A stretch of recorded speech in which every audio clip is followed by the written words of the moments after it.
tepat untuk kita belajar dari kesalahan.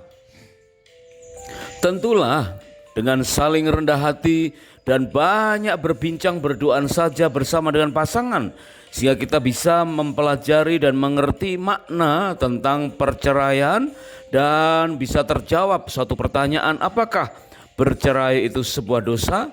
Nah, jika ada pengalaman atau mungkin dari keluarga besar kita ada yang pernah bercerai, kemudian hidup baik-baik saja dan kemudian menikah lagi dan anak-anaknya juga baik-baik saja, atau pengalaman seputar kita atau tentang pengamatan tentang perceraian, silakan ditulis di kolom komentar supaya bisa menjadi pembelajaran buat kita semua.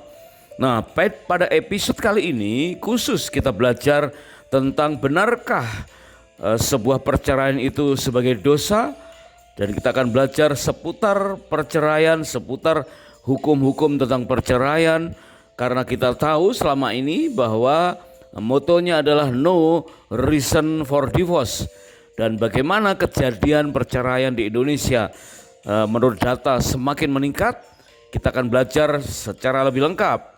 Yuk kita mulai. Di dalam Kejadian pasal yang ketiga ayat yang ke-21, Tuhan memberikan contoh bagaimana sebuah pernikahan yang sempat hancur yang terjadi dalam pernikahan Adam dan Hawa dipulihkan oleh korban darah. Dikatakan Tuhan Allah membuat jubah kulit atau pakaian dari kulit binatang untuk Adam dan Hawa, dan Tuhan mengenakannya. Wow, ini luar biasa ya. Artinya Tuhan melihat betapa pernikahan Adam dan Hawa sempat jatuh dan mereka dua-duanya jatuh dalam dosa, dan kita tahu akibat dosa adalah maut. Tetapi Tuhan merelakan adanya pencurahan atau pengorbanan pencurahan darah, sehingga terbuatlah jubah kulit atau gaun dan jas pengantin. Dan dikatakan Tuhan sendiri yang mengenakannya. Artinya Tuhan punya prakarsa dan melakukan tindakan untuk memulihkan pernikahan Adam dan Hawa. Berarti meskipun ada peristiwa-peristiwa yang membuat pernikahan itu nyaris hancur, bahwa Tuhan sangat peduli dengan pernikahan, maka Tuhan memberi contoh, dia melakukan tindakan melabas, mengenakan jubah itu. Tuhan sendiri yang melabas atau mengenakan gaun dan jas pengantin dari kulit binatang. Betapa pedulinya Allah kita terhadap pernikahan sehingga rela mengorbankan mungkin seekor atau 2 ekor binatang dan mencurahkan darah binatang itu untuk mendapatkan pemulihan dalam pernikahan. Nah, ternyata Tuhan Yesus juga melakukan hal yang sama. Dia sebagai Yehova Jireh, dia menyediakan anggur yang terbaik di tengah-tengah ancaman kehancuran sebuah pernikahan yang ada di Kana, yang tertuang dalam Yohanes pasal yang kedua ayat 1 sampai dengan ayat yang ke-11. Nah, berarti di dalam kitab Ulangan 24 ayat yang kelima ini merupakan satu amanat untuk kita mampu mengadakan upaya-upaya sebagaimana Tuhan sendiri yang melakukannya. Yaitu dikatakan Ulangan 24 ayat yang kelima, jika seseorang baru saja menikah, maka harus dibebaskan tugas-tugasnya, baik tugas sehari-hari maupun tugas dalam peperangan selama 1 tahun lamanya. Artinya dua-duanya, yaitu sepasang suami dan istri, diberi kesempatan untuk mempelajari hal-hal yang membuat pernikahan itu bertahan, saling menyenangkan, saling menyukakan hati, sehingga dengan itu terhindar konflik-konflik yang menjurus kepada sebuah perceraian. Nah, kita bisa belajar saat-saat seperti itu, yaitu ketika kita mengadakan masa-masa honeymoon yang spesial dengan hati yang terbuka untuk berkesempatan kembali menguliti kelemahan kita selama ini, kelemahan dalam berumah tangga, kelalaian pola bergereja sebagai keluarga rohani, dan menegur kesalahan di dunia kerja. Benar-benar bulan madu, apalagi bulan madu kedua yang dilakukan berulang-ulang sebagai sarana untuk melakukan introspeksi pribadi, introspeksi dalam berpasangan, dan kita sepakat untuk rela belajar dari kesalahan.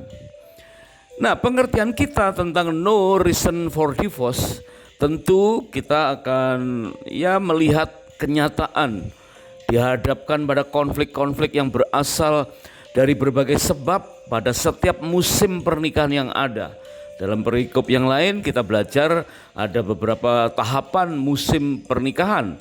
Nah, keadaan demikian akan diperberat oleh adanya sikap yang tidak mau merawat keluarga dengan baik. Sikap demikian mencerminkan miskinnya pemahaman tentang tanggung jawab terhadap pernikahan. Padahal setiap suami dan setiap istri mempunyai peran dalam bertanggung jawab untuk mempertahankan pernikahannya masing-masing. Sebagai contoh, mengutip dari data dari Dinas Kependudukan Nasional kita di Indonesia, bahwa angka gugatan perceraian di negara kita secara signifikan terdata terus naik. Misalnya saja data random sebagai sampling saja, sepanjang tahun 2015, sekitar 5 tahun sebelum pandemi, sudah terjadi sebanyak 347.256 kasus yang terdaftar untuk perceraian, dengan 288.000 kasus yang diputus bercerai secara sah. Itu pun adalah angka perceraian yang terdaftar secara de jure, belum termasuk yang de facto. Mungkin statusnya masih belum bercerai secara hukum, tetapi faktanya mereka sudah berpisah. Dari sejumlah kasus tersebut, 25.000 diantaranya terjadi karena adanya pihak ketiga. Ya, artinya memang ini menempati ranking yang sangat tinggi tentang pengaruh pihak ketiga. Tapi itu pun pasti didahului oleh keretakan, pertentangan, karena tidak puasnya dengan perbedaan dan lain-lain, sehingga pihak ketiga akhirnya menjadi penyebab yang sangat signifikan. Berarti benar-benar bahwa kita harus mewaspadai bukan hanya secara de jure tetapi juga de facto, supaya kita bisa menghindari dosa perceraian. Angka-angka tersebut tentunya kita bisa perbandingkan terjadinya pisah ranjang, sekedar tidak mesra, atau bahkan berpisah tetapi tanpa status yang jelas. Data tersebut semakin memprihatinkan dengan perkiraan akan meningkat antara 10-15% setiap tahun. Jika sepanjang tahun 2015 saja atau sekitar 10 tahun yang lalu terdapat lebih dari 300.000 gugatan cerai, itu artinya terjadi sekitar 40 sidang perceraian setiap jam di seluruh Indonesia. Betapa memprihatinkan angka tersebut pada saat ini, sebab ternyata di antara gugatan perceraian tersebut dilakukan oleh 70% wanita sebagai penggugat. Di antara wanita penggugat tersebut, 95% diantaranya sebagai wanita karir atau wanita yang bekerja. Memang belum ada penelitian khusus apakah wanita karir berpotensi untuk mudah mengabaikan pernikahan. Ya, itu adalah satu fakta yang mengatakan bahwa perceraian menjadi solusi di antara beberapa rumah tangga tanpa memedulikan atau mengabaikan unsur bahwa bercerai adalah sebuah dosa. Berbagai alasan perceraian di Indonesia menurut data dari Direktorat Jenderal Badan Peradilan Agama atau Dirjen Badlak Mahkamah Agung tahun 2017, terbanyak adalah adanya konflik, perselisihan, dan pertengkaran terus-menerus tanpa terdata penyebab spesifiknya. Ini lebih dari 152 kasus. Kemudian masalah uang dan masalah ekonomi, itu lebih dari 105.000 kasus. Menyusul alasan karena ditinggalkan oleh pasangan sejak lama tanpa alasan yang jelas atau tidak pamit, itu lebih dari 70.000 kasus. Alasan lain misalnya KDRT lebih dari 8.000 kasus. Pasangan dihukum penjara hampir 5.000 kasus. Kebiasaan buruk yaitu mabuk 4.000 kasus. judi lebih dari 2.000 kasus, berzina 1.896 kasus, dipoligami dan kemudian minta bercerai itu lebih dari 1.000 kasus, murtad atau pindah agama 600 kasus, dan alasan-alasan lain. Nah, ternyata data terakhir sebagai sampling di tahun 2023 yang lalu dari data dari BPS menyatakan bahwa ada 463.654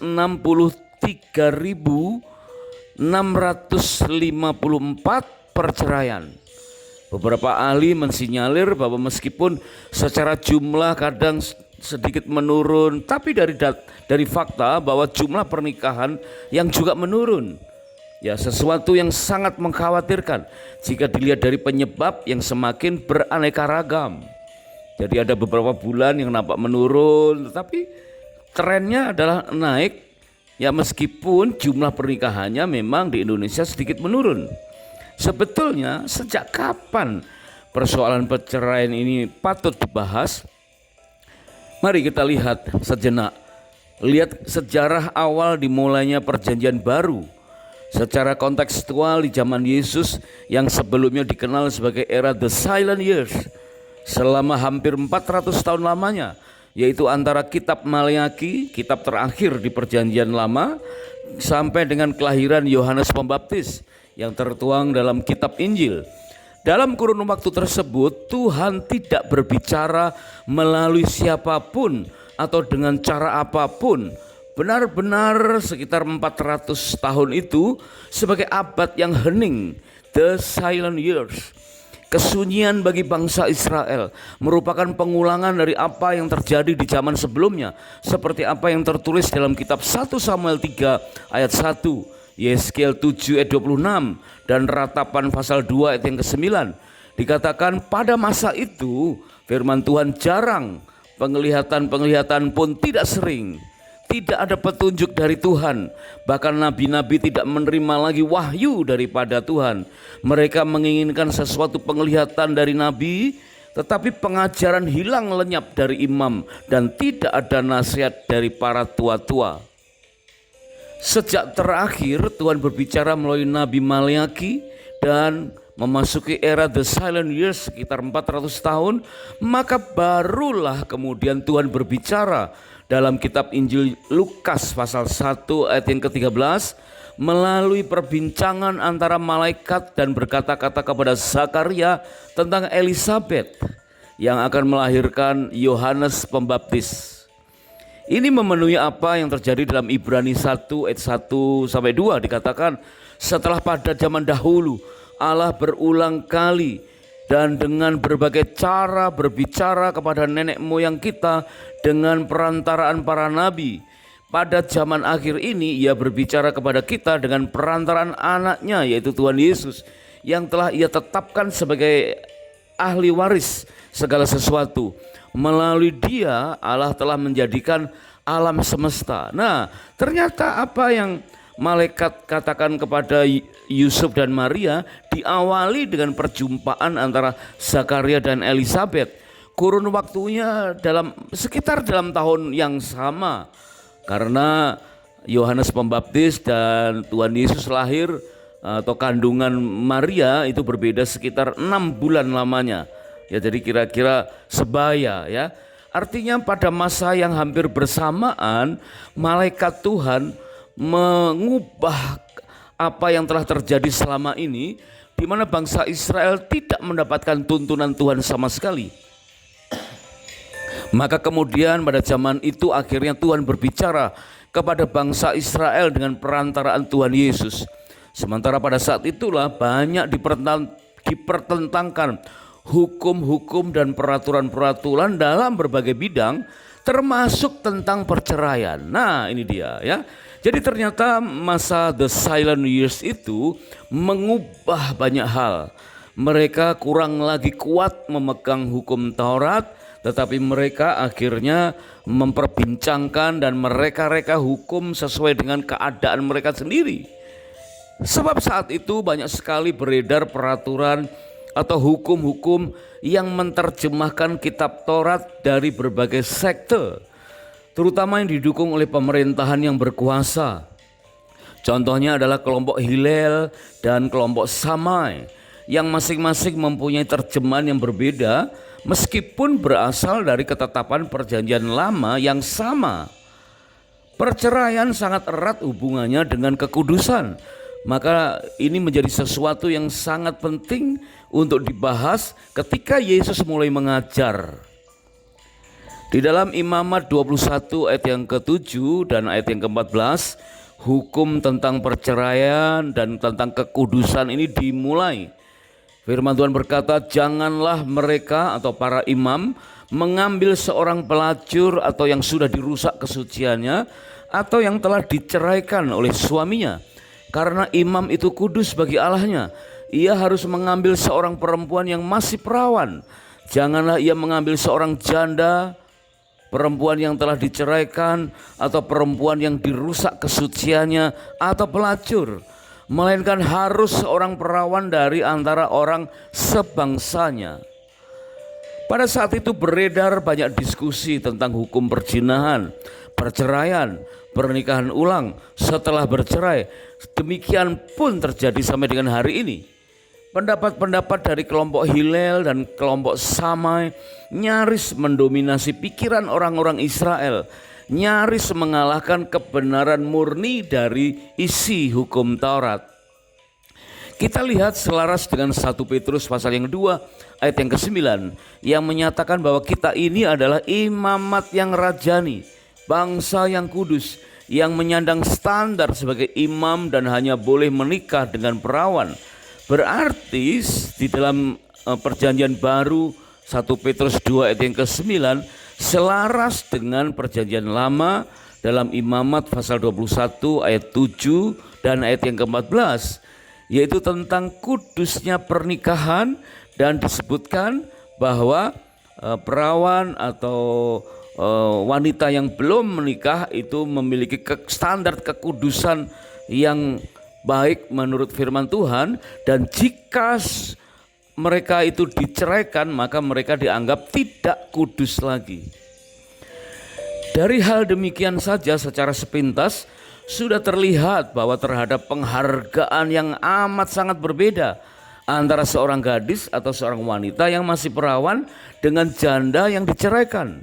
Kemudian timbullah perbincangan dari teks yang berasal dari kitab Ulangan 24 ayat yang pertama yang mengatakan bahwa apabila seorang mengambil seorang perempuan dan menjadi suaminya, dan jika kemudian ia tidak menyukai lagi perempuan itu sebab didapati yang tidak senonoh padanya, lalu ia menulis surat cerai dan menyerahkannya ke tangan perempuan itu. Sesudah itu menyuruh dia pergi dari rumahnya. Wow, ini satu statement yang sangat-sangat membingungkan pada saat the silent years itu. Maka perlu diangkat ya ke perbincangan dengan Yesus. Nah, pada kesempatan honeymoon yang kedua kali ini, coba bayangkan betapa lemahnya posisi seorang wanita pada zaman itu. Begitu mudahnya diperistri dan begitu mudahnya diceraikan hanya karena tidak disukai lagi. Wah, kitab Ulangan 24 ayat yang pertama ini mungkin merupakan bagian dari peraturan yang lalu-lalu yang diulang-ulang. Ya, namanya saja kitab Ulangan. Nah, sebaliknya, karena mempelai pria dituntut untuk mencukupkan segala biaya resepsi pernikahan selama 7 hari dan 7 malam, maka para suami merasa banyak berjasa dalam pernikahan. Sebab itu dikatakan krisis pesta pernikahan ya di dalam Yohanes pasal yang kedua ayat 1 sampai 11 dapat mendorong dosa perceraian. Sebab itu Tuhan mengadakan mukjizat yang di Kana, yaitu menghapus alasan untuk bercerai. Air menjadi anggur, anggur kasih, anggur sukacita. Coba perhatikan tradisi dari orang Yahudi pada zaman itu. Ya, ini hanya sekedar tradisi, bukan hukum yang tertuang dalam firman Tuhan, dalam Alkitab. Dikatakan bahwa tradisi pernikahan menurut orang Yahudi, seluruh biaya ditanggung oleh mempelai pria, dan pernikahan itu berlangsung 7 hari 7 malam. Sehingga perasaan dominasi yang berakibat mendorong kecenderungan untuk bersikap arogan, dan tak jarang yang menceraikan istrinya bahkan tanpa dengan alasan yang masuk akal, alasan apa saja. Menolak perceraian karena kita pahami bahwa memang bercerai adalah sebuah dosa, bukan berarti membela para wanita atau paham feminisme, tapi demi kekudusan pernikahan itu sendiri. Melalui peristiwa yang menimpa sebuah pesta pernikahan akbar yang nyaris berantakan di Kana, bagaimana keadaan kedua mempelai dan keadaan kedua keluarga besar masing-masing. Wah, padahal anggur merupakan perangkat pesta yang prestis yang sangat penting. Meskipun dalam Yohanes pasal yang kedua, dalam resepsi tersebut dipimpin oleh seorang pemimpin pesta, tentu dari sebuah lembaga I.O. atau Event Organizer atau W.O. atau W.O. Wedding Organizer, dengan banyak pelayan yang tentu dengan anggaran yang besar dan sistem yang rapi. Namun tetap saja mereka mengalami krisis kehabisan anggur. Bisa jadi mereka saling mengandalkan satu dengan yang lain secara manusiawi belaka atau mengandalkan pengalaman mereka biasa, ya. Bisa jadi memang demikianlah kehendak Tuhan. Tuhan ingin menunjukkan pada generasi kita sampai hari ini bahwa siapapun yang mengandalkan hal-hal yang bukan Tuhan akan menuai kekecewaan. Kisahnya, setelah Maria mendapati bahwa pesta hampir terhenti karena anggur habis, maka Maria melakukan dua hal sekaligus, yaitu meminta kepada Yesus, ya, kalau sekarang kita terjemahkan sebagai berdoa kepada Tuhan, ya, agar Yesus melakukan sesuatu, dan kemudian menyiapkan sikap hati para pelayan untuk merespon apa yang akan dikatakan Yesus. Kita bisa lihat Maria telah melakukan dua tindakan yang bijaksana. Yang pertama, ketika Maria berkata kepada Yesus, mereka kehabisan anggur, Yohanes 2 ayat yang ketiga. Dan tindakan Maria yang kedua dengan berkata kepada para pelayan pesta, lakukan saja apa yang dikatakannya kepadamu, Yohanes 2 ayat yang kelima. Wah, luar biasa, ya. Maria pernah mengandung janin dari Roh Kudus, yaitu Yesus, dan tentu ada hubungan batin yang amat mendalam antara Maria dan Yesus. Dalam Lukas 1 ayat 27 sampai 35, Maria menyimpan semua perkataan Tuhan melalui malaikat dan tahu kapan saat yang tepat agar Yesus melaksanakan misinya atau menunjukkan kemesiasannya. Sungguh luar biasa, karena Maria pernah mengandung Yesus dengan hubungan batin yang sangat mendalam. Peran Maria di Kana selaras misi Tuhan demi menghindari perceraian. Peran Maria terhadap Yesus bukan sekedar antara ibu dan anak, tapi bisa saja kita padankan sebagai nabiah dengan Tuhan. Dan ini mengandung makna bahwa seorang nabi yang peka dan Tuhan yang penuh kasih adalah pribadi-pribadi yang sangat peduli dengan pernikahan. Berarti mereka, ya Maria, ya Yesus, benar-benar ingin membuktikan atau menunjukkan kepada kita bagaimana caranya menghindari perceraian. Maria mengubah era lama bernuansakan otoritas manusia, yaitu pemimpin pesta, menuju otoritas Sang Mesias. Dan itu terjadi dalam kehidupan berumah tangga. Krisis pesta pernikahan dengan dapat mendorong dosa perceraian, apapun itu bentuknya, ya. Tetapi mukjizat di Kana menghapus alasan untuk bercerai. Maka prinsip no reason for divorce kita harus memaknai dengan sangat kuat. Memang tidak mudah, tetapi banyak alasan yang mendorong tindakan perceraian, dan itu amat berdosa, ya, amatlah banyak dan sangat beragam alasannya. Berapapun usia pernikahan, tetap saja terbuka kemungkinan munculnya konflik yang memicu tindakan dosa perceraian. Beruntunglah kita diperlengkapi oleh hukum di dalam kitab Maleakhi 2 ayat yang ke-14 sampai dengan 16 yang mengatakan bahwa Tuhan telah menjadi saksi antara engkau dan istri masa mudamu yang kepadanya engkau telah tidak setia, padahal dialah teman sekutumu dan istri seperjanjianmu. Mari kita pegang prinsip no reason for divorce, dan kitab Maleakhi memperlengkapi kita dengan panduan yang sangat jelas. Tuhan menegur dengan keras, jagalah dirimu dan janganlah orang tidak setia terhadap istri dari masa mudanya, sebab aku membenci perceraian. Maka jagalah dirimu dan janganlah berkhianat. Namun ya, meskipun demikian, beberapa kelompok masih tetap berpendapat bahwa perceraian boleh dilakukan dengan alasan tertentu. Ya, di zaman Yesus melayani, kelompok yang menamakan dirinya Hillel masih tetap berpendapat bahwa perceraian boleh dilakukan dengan alasan apa saja, asal ada alasan, termasuk karena tidak menyukai lagi. Sedangkan kelompok Syamai berpendapat bahwa perceraian hanya boleh dilakukan jika ada yang berbuat zina. Sebab itu tidaklah heran jika terjadi diskusi yang cukup sengit di zaman Yesus. Bisa kita lihat dalam Matius pasal 19 ayat 3 sampai dengan 9. Di situ dikatakan, maka datanglah orang-orang Farisi kepadanya untuk mencobai dia. Mereka bertanya, apakah diperbolehkan orang menceraikan istrinya dengan alasan apa saja? Jawab Yesus, tidakkah kamu baca bahwa Ia yang menciptakan manusia sejak semula menjadikan mereka laki-laki dan perempuan? Dan firman-Nya, sebab itu laki-laki akan meninggalkan ayahnya dan ibunya dan bersatu dengan istrinya, sehingga keduanya itu menjadi satu daging. Demikianlah mereka bukan lagi dua, melainkan satu. Karena itu, apa yang telah dipersatukan Allah tidak boleh diceraikan manusia. Nah, perhatikan ini. Suami Yahudi merasa telah memenuhi kewajiban dalam pembiayaan resepsi, yang mendorong arogansi dan tega menceraikan dengan berbagai alasan. Padahal Tuhan Yesus mengajarkan bahwa apa yang telah dipersatukan Allah tidak boleh diceraikan manusia. Ini perkataan Yesus yang fix tentang dosa perceraian. Namun karena ada perasaan dominasi di dalam hati pria-pria Yahudi, maka berakibat mendorong kecenderungan untuk bersikap arogan.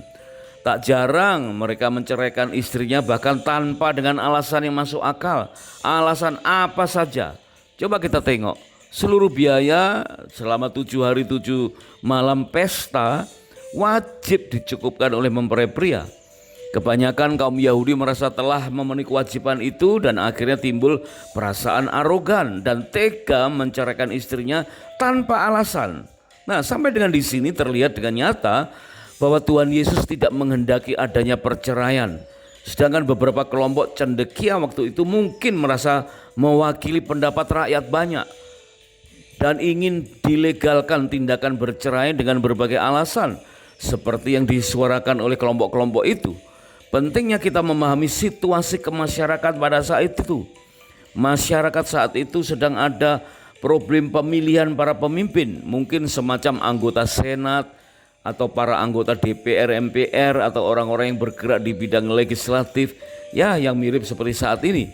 Bisa saja sebagian besar dari kelompok ini sedang berkampanye untuk mengambil hati para pendukungnya agar mereka kelak terpilih kembali sebagai wakil rakyat. Mereka bertanya kepada Yesus, jika demikian, apakah sebabnya Musa memerintahkan untuk memberikan surat cerai jika orang menceraikan istrinya? Kata Yesus kepada mereka, karena ketegaran hatimu Musa mengizinkan kamu menceraikan istrimu, tetapi sejak semula tidaklah demikian. Tetapi aku berkata kepadamu, barang siapa menceraikan istrinya kecuali karena zina, lalu kawin dengan perempuan lain, ia berbuat zina. Penegasan tentang jangan bercerai yang diajarkan oleh Tuhan Yesus mengulang dari kitab Injil Matius pasal 5 ayat 31 dan 32 dengan berkata, telah difirmankan juga, siapa yang menceraikan istrinya harus memberi surat cerai kepadanya. Dan kita tahu surat cerai itu adalah surat sebagai sprindik hukum rajam atau hukum moikea karena telah terbukti telah berzina. Maka untuk menghindari sekedar tuduhan perzinahan, atau perceraian hanya karena sudah tidak menyukai lagi, maka dalam kitab Injil Matius 5 ayat 31 dan 32 menyitir tentang Musa yang mengharuskan menerbitkan surat cerai.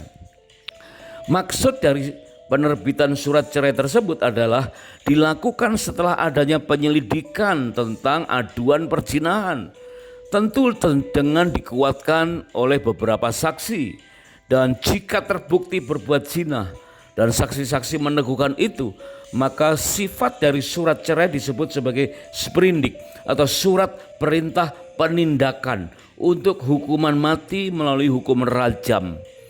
Berarti untuk seseorang yang benar-benar terbukti berbuat zina harus dihukum mati, yang secara otomatis akan mengakibatkan terjadinya perceraian atau cerai mati. Perhatikan kalimat yang dikatakan oleh Tuhan Yesus. Setiap orang yang menceraikan istrinya kecuali karena zina, ia menjadikan istrinya berzina. Dan siapa yang kawin dengan perempuan yang diceraikan, ia berbuat zina. Itu berarti bahwa orang yang dituduh berzina memenuhi hukum moikia untuk dihukum mati, sehingga cerai mati. Dan apabila bukan karena cerai mati, maka disebutkan mereka sedang berbuat zina. Dalam hal ini Musa bisa saja berbuat kesalahan karena memang Musa bukan Tuhan. Nah, Tuhan Yesus menegaskan bahwa karena itu apa yang telah dipersatukan Allah tidak boleh diceraikan manusia. Wah, sungguh indah ya. Artinya dari kata bercerai itu dikatakan tidak boleh ya, apolu, yang memiliki makna luas, yaitu untuk membebaskan sepenuhnya. Secara harfiah membebaskan, melepaskan, memberhentikan, secara refleks berangkat, atau secara kiasan membiarkan pasangannya mati, atau secara khusus bercerai. Betapa mengerikannya makna seputar perceraian itu. Dari kata kecuali berzina langsung mematahkan pendapat kelompok Hillel, kelompok yang diwakili oleh orang-orang Farisi yang menginginkan agar perceraian dilegalkan hanya karena tidak menyukai lagi. Namun dari kata kecuali karena zina itu pula langsung disambut meriah oleh kelompok Syamai maupun pihak-pihak tertentu sampai pada akhir zaman ini yang merasa seolah-olah pendapatnya didukung bahwa perceraian boleh dilakukan jika ada kasus perzinahan, seolah-olah boleh. Mereka mengatakan hal itu untuk mencobai dia, supaya mereka memperoleh sesuatu untuk menyalahkan Yesus. Sebagai teladan kita, Tuhan Yesus sering mengalami ujian dari berbagai pihak melalui berbagai motif dan aneka ragam persoalan kehidupan. Tentang perceraian ini hanya salah satu bagian dari persoalan yang diajukan di hadapan Yesus, dan Yesus dengan tegas ya menyatakan bahwa perceraian adalah sebuah dosa. Yesus bangkit berdiri dan berkata kepada seorang perempuan yang akan dilempar batu karena kedapatan berbuat zina. Dia berkata, "Hai perempuan, di manakah mereka? Tidak adakah seorang yang menghukum engkau?" Jawab wanita itu, "Tidak ada Tuhan." Lalu kata Yesus, "Aku pun tidak menghukum engkau. Pergilah dan jangan berbuat dosa lagi mulai dari sekarang." Memang perzinahan itu adalah sebuah dosa, tetapi ada cara lain, yaitu jika suami istri salah satu berbuat zina, maka pertobatanlah yang harus menjadi jalan keluarnya. Dan pasangan yang lain yang merasa tidak berbuat zina harus mengampuni 70 kali 7 kali dan menerima apa adanya. Di perikop yang lain kita akan belajar tentang dua hal, yaitu pertobatan bagi yang berbuat dosa dan pengampunan dan penerimaan bagi yang merasa diselingkuhi atau yang tidak berbuat dosa. Nah, Matius 19 ayat yang ke-6 inilah meneguhkan tentang perceraian itu adalah sebuah dosa. Yuk kita ulang baca. "Demikianlah mereka bukan lagi dua, melainkan satu. Karena itu apa yang telah dipersatukan Allah tidak boleh diceraikan manusia." Jadi jelas Tuhan Yesus melarang adanya sebuah perceraian. Dia mengatakan tidak boleh ya, tidak boleh bercerai. Itulah yang dikatakan tegakkan pernikahan, tolak perceraian. Ya karena memang meskipun menurut penelitian pernikahan itu berpotensi bercerai sebanyak 50%. ya dari pernikahan pertama, tetapi dari pernikahan yang kedua potensi pernikahannya justru meningkat 60%. Ya Tuhan tahu hal seperti ini dari sejak dahulu.